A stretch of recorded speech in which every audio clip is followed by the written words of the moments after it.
ಪಂಚಾಯತಿ ನೌಕರ ಸಂಘ CITU ಸಂಯುಕ್ತ ಜಿಲ್ಲಾ ಸಮಿತಿ ವತಿಯಿಂದ ಈ ಒಂದು ಜಿಲ್ಲಾ ಪಂಚಾಯತ್ ಮುಂದೆ ಒಂದು ಧರಣಿ ಹಮ್ಮಿಕೊಳ್ಳುವ ಉದ್ದೇಶ ಇಡೀ ನಮ್ಮ ರಾಜ್ಯ ವ್ಯಾಪ್ತಿಯಲ್ಲಿ ಈ ಒಂದು ಹೋರಾಟ ನಡೀತಾ ಇದೆ. ಇವತ್ತು ಎಲ್ಲ ಜಿಲ್ಲಾ ಪಂಚಾಯತ್ ಎದುರುಗಡೆ ಇದಕ್ಕೆ ಮುಖ್ಯ ಕಾರಣ ಏನಪ್ಪ ಅಂದರೆ ಇದೇ ಕಾಂಗ್ರೆಸ್ ಸರ್ಕಾರದಲ್ಲಿ ಸಿದ್ದರಾಮಯ್ಯನವರು ಮುಖ್ಯಮಂತ್ರಿ ಆಗಿದ್ದಾಗ ಮೇ ತಿಂಗಳಲ್ಲಿ ಒಂದು ಆದೇಶನ ಹೊರಡಿಸಿದರು.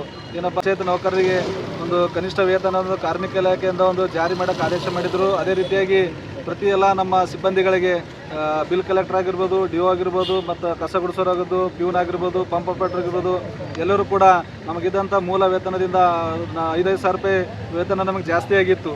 ಈಗ ಅದೇ ವೇತನ ಏನಪ್ಪ ಅಂದರೆ ಈಗಿನ ಇದ್ದಂಥ DK ಶಿವಕುಮಾರ್ ಸರ್ಕಾರದವರು ಅದನ್ನು ಕಾರ್ಮಿಕ ಇವರು ಕಂಪನಿ ಮತ್ತು ಬಂಡವಾಳ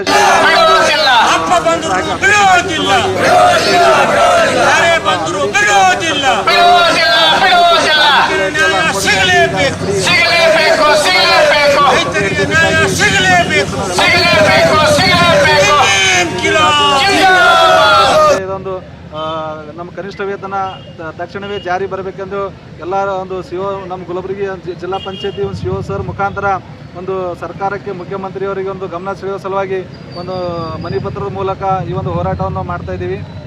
ಹೋರಾಟ ಇದರಲ್ಲಿ ನಮ್ಮದು ಯಾವ ಅಧಿಕಾರಿಗಳ ಪಾತ್ರ ಇರೋದಿಲ್ಲ, ಅದು ಅನ್ನೋದ ಸರ್ಕಾರ ಹಂತದಲ್ಲಿದೆ.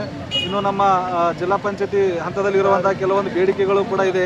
ಸುಮಾರು 3 ವರ್ಷಗಳಿಂದ ನೆನಗುದಿ ಬಿದ್ದಿರುವಂಥ ನಮ್ಮ ಒಂದು ಬಡ್ತಿ ವಿಷಯ, ಈಗ ಬಿಲ್ ಕಲೆಕ್ಟರ್ ಹಾಗೂ DO ಅವರಿಂದ ಬಡ್ತಿಗಾಗಿ ಒಂದು 3 ವರ್ಷದಿಂದ ನಮ್ಮದು ಅನುಮೋದನೆ ತಡೆ ಹಿಡಿದು ಇಲ್ಲೇ ವಿಳಂಬ ಮಾಡ್ತಾರೆ ನೀತಿ ಅನುಸಾರ ಜಿಲ್ಲಾ ಪಂಚಾಯತಿಯವರು. ಅದೇ ರೀತಿಯಾಗಿ ಅನುಮೋದನೆ ಸುಮಾರು ನಮ್ಮ ಇದು ಜಿಲ್ಲಾ ಪಂಚಾಯತಿ ವ್ಯಾಪ್ತಿಯಲ್ಲಿ ಬರುವಂಥ ಗ್ರಾಮ ಪಂಚಾಯತಿಗಳಲ್ಲಿ ಸುಮಾರು 261 ಗ್ರಾಮ ಪಂಚಾಯತಿಯಲ್ಲಿ ಸುಮಾರು ಸಿಬ್ಬಂದಿಗಳನ್ನು ಅನುಮೋದನೆ ಬಾಕಿ ಇಟ್ಕೊಂಡಿದ್ದಾರೆ. ಇನ್ನೂ 150 ಸಿಬ್ಬಂದಿಗಳು ಬಾಕಿ ಅನುಮೋದನೆ ಇಟ್ಟಿದ್ದಾರೆ. ಅದು ಕೂಡ ತಕ್ಷಣ ಅನುಮೋದನೆ ಮಾಡಬೇಕು. ಹಾಗೆ ಅದೇ ರೀತಿಯಾಗಿ ನಮ್ಮದು ಇದ್ರದ್ದು ನಿವೃತ್ತಿ ಉಪಧನ ಈಗಾಗಲೇ ಕೆಲವೊಂದು ಪಂಚಾಯತಿಗಳು ನಿವೃತ್ತಿ ಉಪಧನ ನೀಡ್ತಾ ಇದ್ದಾರೆ. ಇನ್ನೂ ಹಲವಾರು ಪಂಚಾಯತಿಗಳಲ್ಲಿ ನಿವೃತ್ತಿ ಆದ ನಂತರ 20 ತಿಂಗಳ ನಿವೃತ್ತಿ ಉಪಧನ ನೀಡ್ತಾ ಇಲ್ಲ. ಅದು ಒಂದು ಬೇಡಿಕೆ ಇಟ್ಟುಕೊಂಡು ಇದೊಂದು ಹೋರಾಟ ಮಾಡ್ತಾ ಇದ್ದೀವಿ. ಉಳಿದಂಥ ಬಾಕಿ ವೇತನ ಕರವಸೂಲಿಯಲ್ಲಿ 40% ಕೊಡಬೇಕಂತ ಸರ್ಕಾರದ ಆದೇಶ ಇದ್ದರೂ ಕೂಡ ಹಲವಾರು ಒಂದು ಕರವಸೂಲಿ ಅಭಿಯಾನ ಮುಖಾಂತರ ಹಲವಾರು ನಾವು ಟ್ಯಾಕ್ಸ್ ಕಲೆಕ್ಷನ್ ಆದರೂ ಕೂಡ ಕೆಲವೊಂದು ಪಂಚಾಯತಿಗಳಲ್ಲಿ PDOಗಳು ಅದೊಂದು ನಮ್ಮ ಬಾಕಿ ವೇತನ ಮಾಡ್ತಾ ಇಲ್ಲ. ಅದನ್ನು ಒಂದು ಅಜೆಂಡಾ ಇಟ್ಕೊಂಡು ನಾವು ಹೋರಾಟ ಮಾಡ್ತಾ ಇದ್ದೀವಿ. ಹೀಗೆ ಹಲವಾರು ಒಂದು ನಮ್ಮ ಬೇಡಿಕೆ ಇಟ್ಟುಕೊಂಡು ಈ ಜಿಲ್ಲಾ ಪಂಚಾಯತ್ ಮುಂದೆ ನಾವು ಧರಣಿ ಮಾಡ್ತಾ ಇದ್ದೀವಿ. ನಮ್ಮ ಹೆಸರು ನಾಗರಾಜ್ ಜೆ ಬಂಗರ್ ಅಂತ, ಗ್ರಾಮ ಪಂಚಾಯತ್ ನೌಕರ ಸಂಘ ಜಿಲ್ಲಾಧ್ಯಕ್ಷರು. 5/2026 ಸಿದ್ದರಾಮಯ್ಯ ಸರ್ಕಾರವರು ಕಾರ್ಮಿಕರಿಗೆ ಕನಿಷ್ಠ ವೇತನ ಜಾರಿ ಮಾಡಿ ಒಂದು ನೋಟಿಫಿಕೇಶನ್ ತಂದಿದ್ರು, ಫೈನಲ್ ನೋಟಿಫಿಕೇಶನ್. ಅದು ಸರ್ಕಾರ ಹೋದ ನಂತರ ಈ DK ಶಿವಕುಮಾರ್ ಸರ್ಕಾರ ಬಂದ ನಂತರ ಇದು ಮಾಲೀಕರಿಗೆ ತೊಂದರೆ ಆಗ್ತದೆ, ಮಾಲೀಕರಲ್ಲಿ ಬಿಟ್ಟು ಹೋಗ್ತಾರೆ ಅಂತೇಳಿ ನೆಪವಾಡಿ ಅದನ್ನು ವಾಪಸ್ ತಗೊಳಿಸಲಿಕ್ಕೆ ಒಂದು ಸಚಿವ ಸಂಪುಟದ ಉಪಸಮಿತಿ ಪರಮೇಶ್ವರ್ ಅವರು ಡೆಪ್ಟಿ ಚೀಫ್ ಮಿನಿಸ್ಟರ್ ಅಧ್ಯಕ್ಷತೆಯಲ್ಲಿ ಒಂದು ಕಮಿಟಿ ಮಾಡಿದ್ದಾರೆ. ಅದರ ಉದ್ದೇಶ ಏನಂದರೆ ಏನು ಸಿದ್ದರಾಮಯ್ಯವರು ಕೊಟ್ಟಿದ್ದಾರೆ ಅದನ್ನು ಕಡಿಮೆ ಮಾಡಬೇಕು ಅಂತೇಳಿ ಅವರ ಉದ್ದೇಶ ಇದೆ. ಅದು ಕಡಿಮೆ ಮಾಡಲಿಕ್ಕೆ ಬಿಡೋದಿಲ್ಲ ನಾವು. ಆದ್ದರಿಂದ ಇವತ್ತು ಇಡೀ ರಾಜ್ಯದಲ್ಲಿ ಇವತ್ತು ಪ್ರತಿ ಜಿಲ್ಲಾ ಮಟ್ಟದಲ್ಲಿ ಗ್ರಾಮ ಪಂಚಾಯತ್ನ ಕೊಡು ಕನಿಷ್ಠ ವೇತನ ಮತ್ತು ಇತರ ಅವರ ಬೇಡಿಕೆಗಳ ಹೋರಾಟ ಮಾಡ್ತಾ ಇದ್ದಾರೆ. DK ಶಿವಕುಮಾರ್ ಸರ್ಕಾರ ಈ ನೋಟಿಫಿಕೇಶನ್ ವಾಪಸ್ ತೊಗೊಳ್ಳೋಕ್ಕೆ ಬಿಡೋದಿಲ್ಲ, ನಿಮ್ಮನ್ನೇ ಓಡಿಸಿ ಕಳಿಸ್ತೀವಿ ಅನ್ನೋ ಒಂದು ಘೋಷಣೆಯೊಂದಿಗೆ ನಾವು ಇವತ್ತು ಹೋರಾಟ ನಡೆಸ್ತಾ ಇದ್ದೀವಿ. ಇಡೀ ರಾಜ್ಯದಲ್ಲಿ ನಾವು ಇದರ ಬಗ್ಗೆ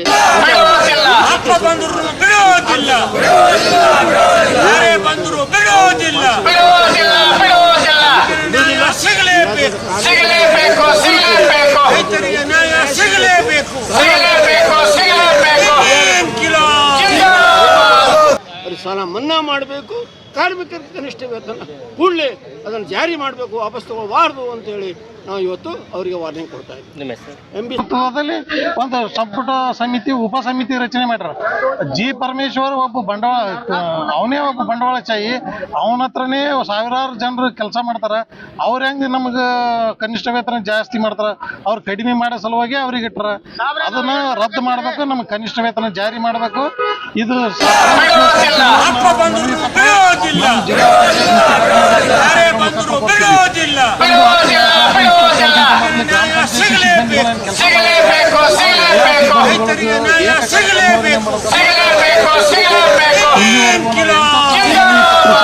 ಯಾರು ಇದು ಕಿವಿಗೆ ಹಾಕೋಗ್ತಾ ಇಲ್ಲ. ಇದು ಮೊದಲನೇದಾಗಿ ಇದು ಜಾರಿ ಆಗಬೇಕು. ಆಮೇಲೆ EFMS ನಲ್ಲಿ ಬಾಕಿ ಅದಕ್ಕಿಂತ ಮೊದಲು ಪಗಾರ ನಮ್ಗೆ ಕಮ್ಮಿ ಬಿದ್ದದು. ಮೊದ್ಲಿಂದ ಬಾಕಿ ಪೇಮೆಂಟ್ ಯಾರು ಕೊಟ್ಟಿಲ್ಲ. ಅದು 40% ಕರವಸೂಲಿಯಲ್ಲಿ ಕೊಡ್ಬೇಕಂತ CO ಅವ್ರ ಕಡೆ ಒತ್ತಡ ಹಾಕಿ ನಾವು ಅವ್ರ ಆದೇಶ ಪ್ರಕಾರ ಎಲ್ಲ ತಾಲೂಕಿಗೆ ಆಮೇಲೆ ಪಂಚಾಯತ್ PDOಗಳಿಗೆ ಆರ್ಡರ್ ಹಾಕ್ಸಿದ್ರು ಇಲ್ಲಿವರೆಗೂ ಯಾರೂ ಅದು ಜಾರಿ ಮಾಡಿಲ್ಲ. ಅದು ಬಡ್ತಿ ವಿಷಯ ಆಗಲಿ ಆಮೇಲೆ ಅನುಮೋದನೆ ಆಗಲಿ ಪೇಮೆಂಟ್ ಆಗಲಿ ಕ್ಲಿಯರ್ ಮಾಡ್ಬೇಕು. ಇವೆಲ್ಲ ನಮ್ಮ ಬೇಡಿಕೆಗಳಿದ್ದಾವೆ. ಇವು ಲೋಕಲಿ ಇಲ್ಲೇ CO ಸರೇ ಬಗೆಹರಿಸ್ಬೇಕು.